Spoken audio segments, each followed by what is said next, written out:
Bismillahirrahmanirrahim. Assalamualaikum warahmatullahi wabarakatuh. Alhamdulillahi wa kafa. Wassalatu wassalamu ala habibina al-mustafa wa ala alihi wa ashabihi ahli tuqa wal wafa.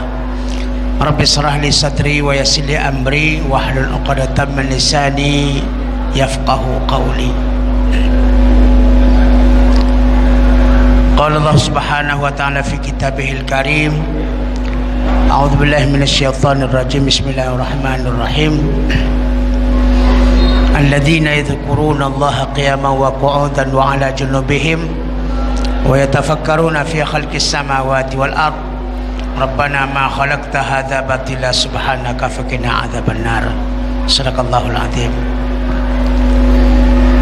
Kaum muslimin dan muslimat, jamaah salat isya dan jamaah salat tarawih yang dimuliakan Allah Subhanahu wa taala. Alhamdulillah kita sudah masuk malam yang ke-28-nya. Tapi nampaknya di babak final ini tidak banyak lagi pesertanya, Pak. Dia cuma tiga babak Ramadan nih. Babak penyisihan sudah berlalu, babak semifinal sudah berlalu, sekarang adalah babak finalnya. Sudah banyak berguguran nampak ini. Ya, inilah peserta finalis. Ya, ini yang peserta yang final pada malam ini. Mudah-mudahan bertahan sampai akhir Ramadan. Amin. Ya Rabbal Alamin. Salawat dan salam pada Nabi kita Muhammad sallallahu alaihi wasallam. Allahumma shalli ala sayyidina Muhammad wa ala alihi washabihi ajmain. Bapak Ibu yang dimuliakan Allah, yang kita cari dalam bulan Ramadan itu sebagaimana doa yang diajarkan oleh Nabi kita sallallahu alaihi wasallam, dua. Pertama, Allahumma innaka afun tuhibbul afwa fa'fu anna. Keampunan dan kemaafan dari Allah Subhanahu wa taala. Yang kedua, Allahumma inna nas'aluka ridhaka wal jannah. Kami mohon ridhamu dan surgamu. Coba kita tengok. Bapak Ibu yang dimuliakan Allah, untuk mendapatkan keampunan dan kemaafan dari Allah Subhanahu wa taala, sehingga Allah memberikan kepada kita surga dan ridhonya. Ridho itu harus ada tiga dulu. Dalam hadis Muslim, Nabi kita Muhammad sallallahu alaihi wasallam bersabda, "Man qala raditu billahi rabba wa bil islami dina wa bi Muhammadin nabiyya wa rasulah lahul jannah." Siapa yang mengatakan sekaligus melaksanakan raditu billahi rabba, aku ridha Allah sebagai Rabbku, Islam sebagai agamaku, Muhammad sallallahu alaihi wasallam sebagai suri tauladan dalam menjalankan kehidupan Islam, lahul jannah, kata Nabi sallallahu alaihi wasallam, wajib dia diberikan Allah Subhanahu wa taala kepada dia surga. Nah, bagaimana supaya Allah ridha kepada kita? Bagaimana Islam ridha kepada kita? Bagaimana Nabi kita Muhammad sallallahu ridha kepada kita? Tidak akan ada ridha kalau tidak ada amal. Karena ridha itu ikhlas, Pak. Kalau tidak ada amal, dari mana datang ridhonya? Aku ridha memberikan sesuatu kepadamu. Kamu pernah beri? Enggak. Jadi ridha itu terletak pada amal ibadah yang kita lakukan, sehingga kita menghasilkan apa? Radhiyallahu anhum wa radu'an. Allah ridha memberikan surga kepada mereka dan mereka ridha menerima surga dari Allah Subhanahu wa taala. Dzalika liman khasyya rabbah, itulah orang yang takut kepada Allah. Khasyah itu artinya bermakna takwa juga. Orang yang takut kepada Allah Subhanahu wa taala, karena surga itu Allah sediakan untuk orang bertakwa. Yang kita bahas pada kesempatan ini sedikit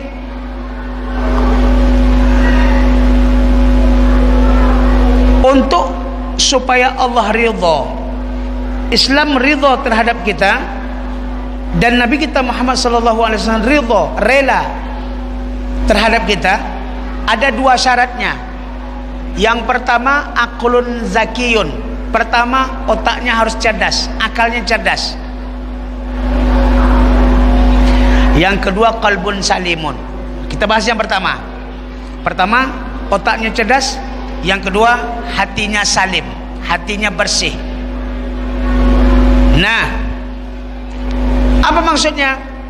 Untuk mendapatkan Allah ridha kepada kita, Islam ridha kepada kita, Nabi Muhammad ridha kepada kita, sehingga diberikan surga kepada kita, syaratnya aklun zakiyun, akalnya harus cerdas. Orang yang cerdas akalnya ini kriterianya ada 3. Ya, catat ya, bisa kalian catat. Apa syarat tadi? Dapat ridha Allah, ridha Islam, ridha Nabi kita Muhammad SAW. Apa syaratnya? Ada 2. Yang pertama, akalnya cerdas. Yang kedua, hatinya bersih, qalbun salim. Sekarang kita bahas yang pertama saja. Syarat pertama adalah aklun zakiyun, akalnya cerdas, otaknya cerdas. Apa maksudnya? Di sini tanda orang yang cerdas otaknya itu 3. Kalau tidak ada yang 3 ini berarti bahlul dia. Yang pertama, tadabburul Quran. Ya, kriteria orang yang cerdas pertama adalah orang yang mau menghayati dan merenungkan serta mengamalkan makna Al-Quran. Coba kita tengok. Afala yatadabbaruna Al-Quran? Mengapa mereka tidak mau merenungkan Al-Quran? Walau kana min 'indi ghairillah lawajadu fi ikhtilafan katsira.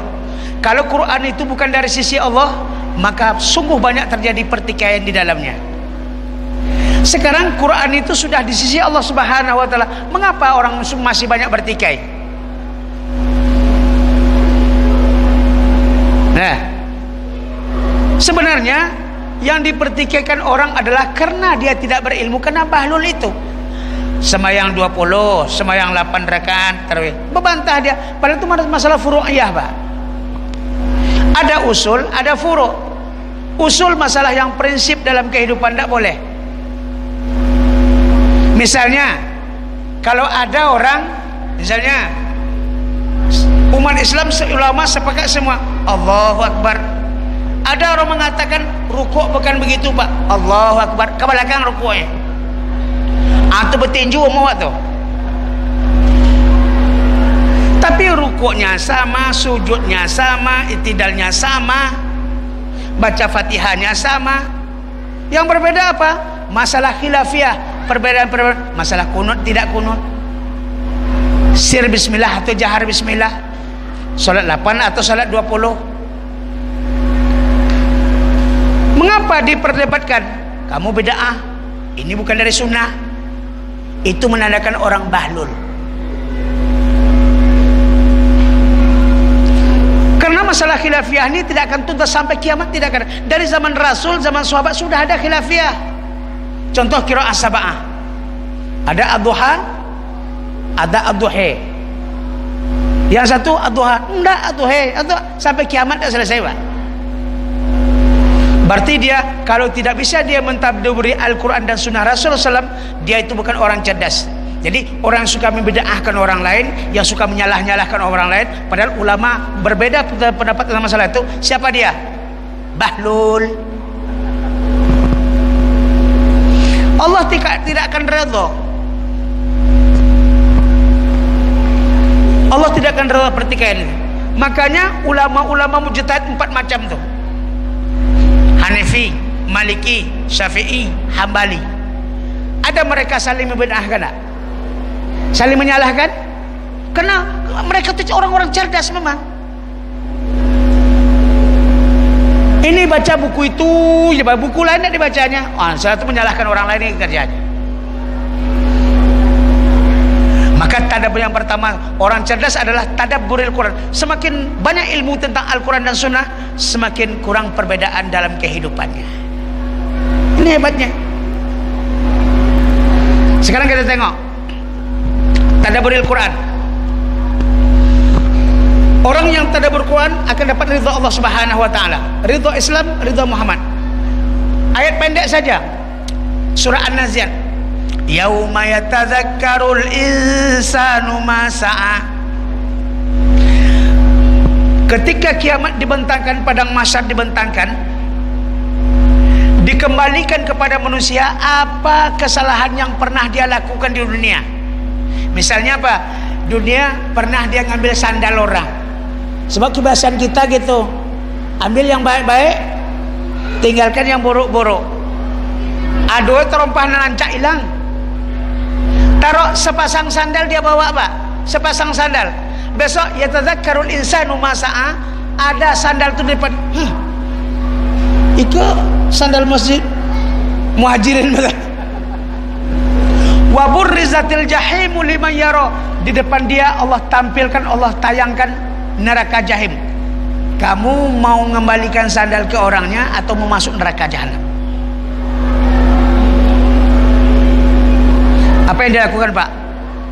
Cepat-cepat dia mengambil sandal deh, berkeliling pak. Bapak punya, bapak punya, bapak punya, bapak punya, dari umat Adam alaihissalam sampai umat Nabi Muhammad sallallahu alaihi wasallam. Untuk latihan tadabbur Qurannya apa? Ambil pulang dari sini, bawa sandal siapa ya, bawa pak sepasang. Besok pagi kelilingi orang satu RW. Bapak punya, bapak punya, bapak punya. Letoy boleh apa? Itu baru sandal. Kalau aspal, ukurannya aspal 15 cm, dibangun tinggal 10 cm lagi. Yang 5 cm itu bayang atau pakai dibawa. Tunggu depan awak besok tu. Wa burrizatil jahimu liman yara, neraka jahanam di depan mata kita. Kamu mau kembalikan uang rakyat ni atau mau masuk neraka kamu? Kira-kira kalau seperti itu perenungan Al-Qur'annya, ada ndak orang pemborong-pemborong yang pembohong? Itu tadabburul Quran. Itulah yang mendapat ridha Allah Subhanahu wa taala. Allah akan ridha kepada dia kalau begitu cara berfikir Qurannya. Ikulah memborong tak terfikir yang lain lah pak. Pokok pitih, pitih, pitih, pitih, pitih, pitih, pitih. Kuang dipoa je dah.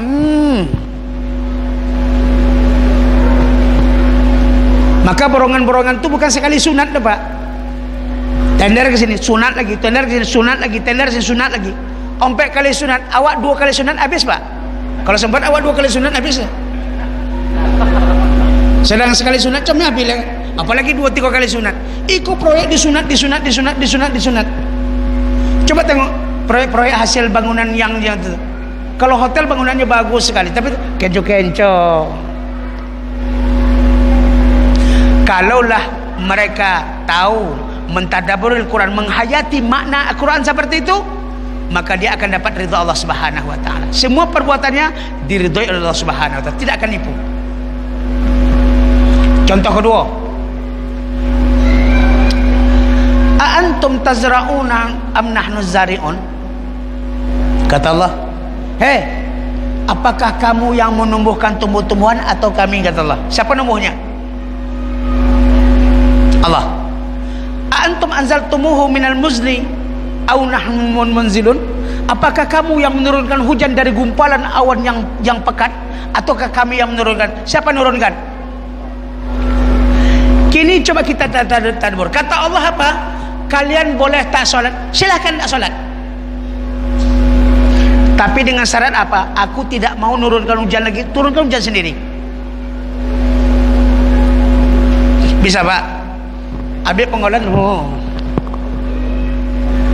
Mana yang berat solat daripada nurunkan hujan? Bu, mana yang berat solat daripada nurunkan hujan sendiri? Beratlah nurunkan hujan lagi. Berat kan menumbuhkan tumbuh-tumbuhan. Itu berat. Allah sudah ambil pekerjaan-pekerjaan yang berat, Allah sudah ambil, tinggal yang ringan-ringan. Sekarang contoh apa? 1 bulan digaji 25 juta. Sementara dia setiap hari disuruh bekerja 25 menit. Sebulan digaji 25 juta, begitulah mahalnya. 25 juta digaji per bulan, sementara setiap harinya dia hanya wajib bekerja 25 menit. Tidak mau dia bekerja. Codi atau bongak? Codi atau bongak? Angkung, bongak, bahlul. Jadi orang yang belum sholat itu bodoh cara berpikirnya. Yang belum berpuasa itu orang bodoh. Kenapa? Dia tidak mencari ridha Allah Subhanahu. Allah ridha dengan segala apa yang Allah berikan. Segalanya Allah berikan. Hujan Allah turunkan, tumbuh-tumbuhan Allah turunkan, Allah tumbuhkan. Coba kita ini tumbuh, takkan tumbuh apa? Kenapa? Yuridullahu bikumul yusra wala yuridu bikumul asra. Allah menginginkan kemudahan bagi kamu. Allah tidak ingin merepotkan kamu. Makanya Allah tidak merepotkan. Dari harta kita berapa Allah minta? 2,5% cuman. Yang 2,5% itu Allah yang nurunkan hujan, Allah yang numbuhkan tumbuh-tumbuhan, Allah yang punya matahari, Allah yang punya angin untuk menerbangkan serbuk-serbuk, spora, tumbuh-tumbuhan supaya dia bisa kawin. Allah semuanya. Kita tugas kita apa? Tanam, siram, tanam, siram. Itu petik lah. Allah sudah berikan kemudahan bagi kita.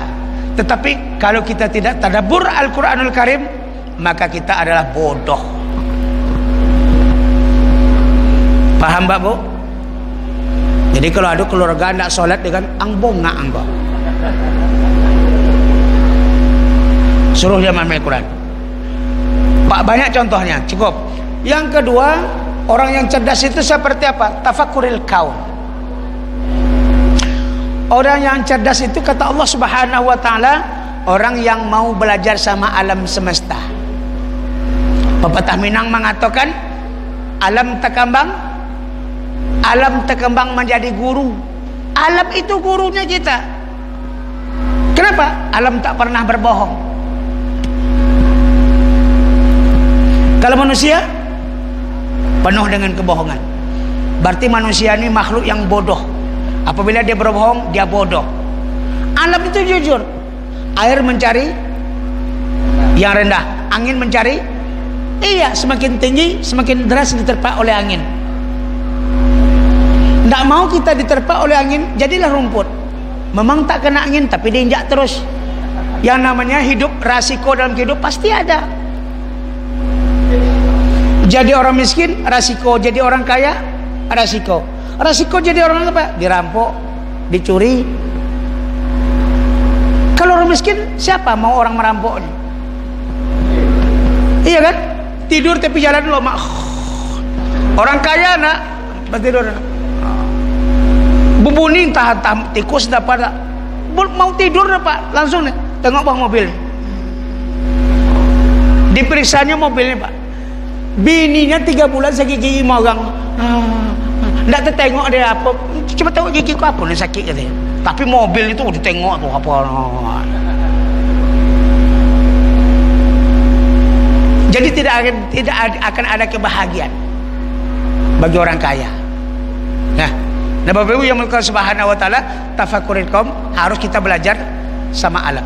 Salah satunya syair mengatakan, ta'allam minadek mustaqidan sabahan.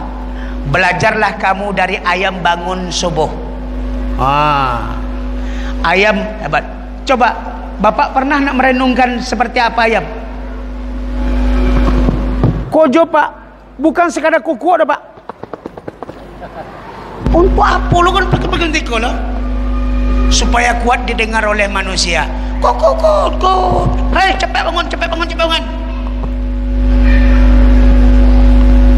Cuman bongaknya ayam tu memang tak punya otak kan. Jam 2 boleh, kemudian hari bulan purnama lah kuku aja Pak. Tong bulan sampai boleh tu kan. Iya, kuku disangkuai lah pagi Pak. Memang ini macam tu dia nak botak. Jadi alam tu memang tempat kita belajar. Ta'allam minan namli kasban. Belajar kamu dari semut dalam segi usaha. Semut coba tengok semut. Nah, sedikit tapi pas, sedikit tambah sedikit, lama-lama jadi bukit. Awak Pak bukojo duai, Ya, limuai istirahat. Okok di Samsu. Makan ondang. Nak cocok dia kan. Godang pasak. Uang bongak nama tu. Ya. Besar pasak daripada tiang. Lebih mahal beli rumput daripada beli kudanya. Yang cerdas lah. Semut lebih cerdas daripada kata. Dia bekerja sedikit. Apabila dia sudah besar, baru dia bisa mewah-mewah. Ini enggak. Kehidupan susah tapi gaya melagi. Ide susah, gaya melagi. Rupanya yang membuat biaya mahal itu apa? Gengsi. Yang membuat biaya mahal itu gengsi, Pak. Kalau tak gengsi, handphone apalah? Handphone asal bisa komunikasi, udah. Tapi enggak, pilih pula handphone. Orang punya handphone 4 kamera, kita bisa 5 kamera. Padahal enggak pandai pakai kelima, Pak. Cek kamera ini pakai. Dia bongak juga lah. Bentuk sepuluh. Bentuk sepuluh di tanah badarai. Kayak sepuluh di tanah seperti nasi biasa. Itu artinya orang yang tidak bisa menempatkan dirinya. Seperti apa orang? Seperti itu dia. Galak kan? Galak lawak. Ni galak kan? Wah. Bongak kan? Bongak awak. Di bongak kan? Awak. Ini penyakit ini. Maka kita, alam dibentangkan Allah untuk kita belajar. Alam itu netral alam itu. Dia tak pernah berbohong. Jujur sekali. Nah, kalau alam sudah menyalahi kebiasaannya, itu tanda ada murka Allah Subhanahu wa taala. Air mencari kita sampai 20 meter, tsunami namanya, Pak. Itu masalah. Angin menerbangkan atap rumah, itulah ada masalah namanya. Tapi biasanya angin tidak merusak, air tidak merusak, karena itu ada angin yang bermanfaat untuk kita. Kapan dia merusak? Apabila Allah tidak ridho lagi kepada manusia, maka alam semesta ngamuk. Kata Abid Gade apa? Mungkin Tuhan telah bosan bersahabat dengan kita. Mari kita tanya pada rumput yang bergoyang. Ho. Gitulah citranya. Nah, nih berapa baru? Di tanah orang yang akal cerdas itu pertama apa tadi? Mau dia menghayati makna Al-Quran, Allah ridho kepadanya. Yang kedua, mau dia belajar sama alam semesta. Banyak yang kita alam di semesta. Yang ketiga, orang cerdas adalah zikrul maut, mengingat kematian itu kepastian. Makanya tidak boleh tafakkuril maut. Tidak. Mati itu untuk apa dipikirkan? Mati itu tidak perlu dipikirkan, Pak. Yang dipikirkan itu yang bisa kita mengelak. Misalnya harimau di situ, awak di situ. Kita pikirkan bagaimana supaya tidak ditangkap harimau. Bisa kan? Tapi bagaimana supaya saya tidak ditangkap malaikat maut? Anda bisa, Pak. Walau kuntum fi burujim musayyadah, meskipun kamu berada pada tawiran tinggi, pada peti yang terkunci, kamu akan didapati oleh kematian. Maka malaikat yang paling aktif adalah malaikat maut. Belum ada yang lolos daripada malaikat maut. Qul innal mautal ladzi tafirruna minhu fa innahu mulaqikum tsumma turadduna ila alimil ghaibi wasyahadah fa yunabbiukum bima kuntum ta'malun. Katakan hai Muhammad kepada orang Yahudi yang takut mati itu, Yahudi, sesungguhnya kematian yang kamu takut daripada kematian itu yang mencari kamu, malaikat maut yang cari kamu. Kemudian dibawa kamu ke alam barzah setelah kematian. Setelah di alam barzah dikembalikan alam syahadat, alam akhirat. Dan di alam akhirat yunabbiukum bima kuntum ta'malun, Allah akan beritahu apa yang pernah kamu amalkan di dunia dulu. Orang yang zikrul maut itulah salah satu tanda orang yang dapat ridha dari Allah Subhanahu wa taala. Kenapa? Selagi masih ingat dia mati, dan dia akan mempersiapkan diri untuk kematian ini. Ini yang dikatakan oleh Imam Ali karamallahu wajhah. 4 syarat orang bertakwa. Salah satu adalah al-isti'dad liyaumir rahil, mempersiapkan hari keberangkatannya untuk kematian. Sekarang kita tiap hari menengok mati. Di India itu susun Pak. Kenapa matinya? Kena corona. Di India itu ribuan, 1000 sehari. Penduduk India itu kan 1 miliar. Nah, India nomor 2 setelah Cina kan. Cina hampir 2 miliar penduduknya. Dikirim 200 juta ke kita, habis kita Pak. Nah, sekarang udah mulai masuk tuh. India 1000 mati, saya tengok tuh. Ya, di internet berjajar itu jenazah. Jadi zaman sekarang ini mudah saja kematian. Sudahkah kita siap untuk menemui kematian itu? Kenapa? Siap tak siap? Berangkat. Idza ajaluhum la yastakhiruna sa'atan wa la yastaqdimun. Apabila datang ajal, tak bisa dimajukan, tak bisa dimundurkan sedikit pun. Maka kalau kita dipanggil di bulan Ramadan ini, oh alangkah hebatnya. Karena dulu kita berdoa, Allahumma barik lana fi Rajab wa Sya'ban wa balikna Ramadan. Ya Allah, beri berkahlah bulan Rajab dan bulan Sya'ban, sampaikan kami di bulan Ramadan. Artinya apa? Kalau sudah full ibadah kita bulan dijemput oleh Allah Subhanahu wa taala, mantap. Maka bulan Ramadan ini banyak ustaz yang meninggal. Ustaz penggerak subuh 1.500 orang pengajian subuh di Rohul. Ustaz ngisi di Rohul ya, itu pengajian subuhnya 1.500, dibagikan nasi 1.500 habis. Begitu banyak. Rohul sekarang sudah apa? Mantap sekali gerakan subuhnya. Kalau ada penuh masjid Pak. Nah, udah penuh masjid sana. Yang mensosialisasikan, yang mengajak orang jemaah remaja itu udah meninggal dunia. Ya, Ustaz John Fi namanya. Kemudian adik tingkat Pak Ustaz di Mesir, dosen di UIN, Dr. Johar Arifin. Baru malam tadi meninggalnya. Kena COVID juga. Ya, tapi yakinlah orang yang meninggal kena penyakit yang menular, meninggal apa? Mati syahid. Jadi jangan takut mati. Percuma aja takut mati. Tapi ingatlah kematian itu. Semakin kita ingat kematian, semakin kita persiapkan untuk ibadah yang terhebat. Maka jadilah solat kita salatul muwadda. Jadikan solat kita solat terakhir. Jadikan puasa kita puasa terakhir supaya hasilnya bagus. Akamis solat salatul muwadda. Kata Nabi SAW, dirikan solat kamu solat yang seakan-akan habis solat itu kamu mati lagi. Hebat Pak ya. Puasa gitu juga. Jadikan puasa Ramadan tahun ini puasa terakhir bagi kita. Mana tahu tahun yang akan datang kita tidak bertemu lagi dengan Ramadan. Supaya nilai puasanya bagus. Baca Quran terakhir. Infak kita terakhir. Segalanya kita anggap terakhir. Kenapa? Karena kita tidak tahu kapan ajal kita datang.